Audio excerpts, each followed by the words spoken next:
কলকাতার অভিজাত একান্নবর্তী পরিবারের আদরের ছোট ছেলে, সুদর্শন, প্রতিভাবান। তোড়জোড় চলছিল তার বিয়ের, খোঁজ চলছিল উপযুক্ত কনের। অবনীন্দ্রনাথ ঠাকুর তার স্মৃতিকথায় লিখেছেন, বিয়ের ব্যাপারে একরকম চাপে পড়েই শেষ পর্যন্ত নিমরাজি হয়েছিলেন রবীন্দ্রনাথ। রবীন্দ্রনাথের জন্য কনে দেখার দলে ছিলেন কবির দুই বৌঠান, জ্ঞানদানন্দিনী এবং কাদম্বরী, দাদা জ্যোতিরেন্দ্রনাথ, ভ্রাতুষ্পুত্র সুরেন্দ্রনাথ এবং রবীন্দ্রনাথ নিজে।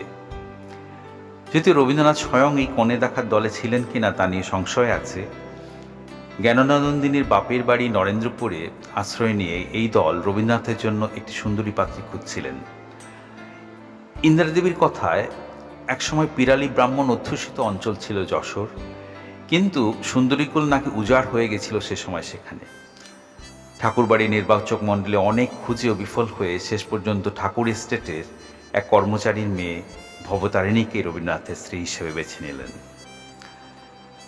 জ্ঞানদানন্দিনী শ্বশুরমশাইকে এ ব্যাপারে বিস্তারিত জানালে মহর্ষি দেবেন্দ্রনাথ যথারীতি কুল, গোত্র ইত্যাদি দেখে বিয়ে ঠিক করেন। বিয়ের ঘটকালি করেছিলেন রবীন্দ্রনাথের মামা বজেন্দ্রনাথ, রায়ের পিসিমা আদ্যাসুন্দরী। বিয়ের দিন ধার্য হয় 1883 সালের 9 ডিসেম্বর, রবিবার, 24শে অগ্রহায়ণ, 1290 বঙ্গাব্দ। খুলনা জেলার দক্ষিণদিহির ফুলতলা গ্রামের বেণীমাধব রায়চৌধুরী ও দাক্ষায়ণী দেবীর একমাত্র কন্যা ভবতারিণীর বিয়ের সময় বয়স ছিল 9 আর পাত্রের বয়স 22 বছর। তবে ফুলতলায় কি রবি ঠাকুরকে বিয়ে করতে হয়নি। মহর্ষি দেবেন্দ্রনাথের ইচ্ছা অনুযায়ী পাত্রপক্ষ বিয়ের জন্য পাত্রীর পিত্রালয়ে না যাওয়ার সিদ্ধান্ত নেওয়ায় কন্যা আহ্বানের নিয়ম অনুযায়ী পাত্রীকে পাত্রের বাড়িতে আনার ব্যবস্থা করা হয়। পাত্রীপক্ষ সদল বলে কলকাতা আছেন। বেণীমাধব রায়চৌধুরী আত্মীয় স্বজন সহ কলকাতার একটি ভাড়া বাড়িতে ওঠেন। এ বিয়ের নেমন্তন্নপত্র ছাপা হয়েছিল এবং ডাকযোগে পাঠানো হয়েছিল বিভিন্ন জায়গায়। রবীন্দ্রনাথ অবশ্য দীনেশচন্দ্র সেন, নগেন্দ্র গুহ প্রমুখ ঘনিষ্ঠ বন্ধুতে নিজের বিয়েতে নেমন্তন্ন করেছিলেন নিজের হাতে লেখা এক বিচিত্র রকমের পত্রে। কবি নিজের হাতে লেখা বিয়ের নেমন্তন্ন পত্রটি হুবহু এরকম: আগামী রবিবার 24শে অগ্রহায়ণ তারিখে শুভ দিনে শুভ লগ্নে আমার পরমাত্মীয় শ্রীমান রবীন্দ্রনাথ ঠাকুরের শুভ বিবাহ হইবে। আপনি তদুপলক্ষে বৈকালে উক্ত দিবসে 6 নং জোড়াসাঁকোস্থ দেবেন্দ্রনাথ ঠাকুরের ভবনে উপস্থিত থাকিয়া বিবাহাদি সন্দর্শন করিয়া আমাকে এবং আত্মীয়বর্গকে বাধিত করিবেন।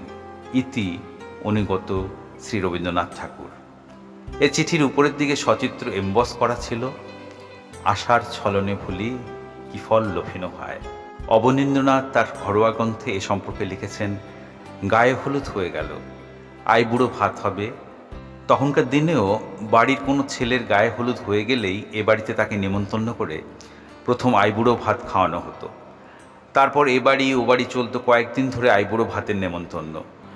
মা গায়ে হলুদের পরে রবি কাকাকে আইবুড়ো ভাতের নেমন্তন্ন করলেন। মা খুব খুশি, একে যশোরের মেয়ে, তাই রবির মা তার সম্পর্কের বোন। খুব ধুমধামে খাওয়ার ব্যবস্থা হলো। রবি কাকা খেতে বসেছেন উপরে, আমার বড় পিসিমা কাদম্বনী দেবীর ঘরে। সামনে আইবুড়ো ভাত সাজানো হয়েছে, বিরাট আয়োজন। পিসিমারা রবি কাকাকে ঘিরে বসেছেন। এ আমাদের নিজের চোখে দেখা। রবি কাকা চৌড়দার শাল গায়ে, লাল কি সবুজ রঙের মনে নেই, তবে খুব জমকালো রং চঙের। বুঝে দেখো, একে রবি কাকা, তাই ওই সাজ, দেখাচ্ছে যেন দিল্লির বাদশা। তখনই তার কবি বলে খ্যাতি। পিসিমারা জিজ্ঞেস করছেন, কিরে বউকে দেখেছিস, পছন্দ হয়েছে, কেমন হবে বউ, ইত্যাদি সব। রবি কাকা ঘাড় হেট করে বসে একটু করে খাবার মুখে দিচ্ছেন, আর লজ্জায় মুখে কথাটি নেই। ব্রাহ্ম ধর্মের প্রাণপুরুষ হলেও দেবেন্দ্রনাথের পুত্র রবীন্দ্রনাথের বিয়ের অনুষ্ঠান কিন্তু হয়েছিল খুলনা জেলার হিন্দু বিবাহ নীতি অনুসারে। দুটি কারণে এমনটি হয়েছিল বলে অনুমান করা হয়। ঠাকুর পরিবারের আদিনিবাস ছিল খুলনায় এবং পরবর্তীকালে ঠাকুর পরিবারের অধিকাংশ বধূরা এসেছিলেন খুলনা যশোর অঞ্চল থেকে। রবীন্দ্রনাথের বিয়ের অনুষ্ঠানের একটি বিস্তৃত বর্ণনা পাওয়া যায় হেমলতা দেবীর ভাষ্যে। তিনি লিখেছেন, ঘরের ছেলে, নিতান্ত সাধারণ ঘরোয়াভাবে রবীন্দ্রনাথের বিয়ে হয়েছিল। ধুমধামের সম্পর্ক ছিল না তার মধ্যে। পারিবারিক বেনারসি শাল ছিল একখানি, যার যখন বিয়ে হতো সেইখানি ছিল বরসজ্জার উপকরণ। নিজেরই বাড়িতে পশ্চিমের বারান্দা ঘুরে রবীন্দ্রনাথ বিয়ে করতে এলেন অন্দরমহলে।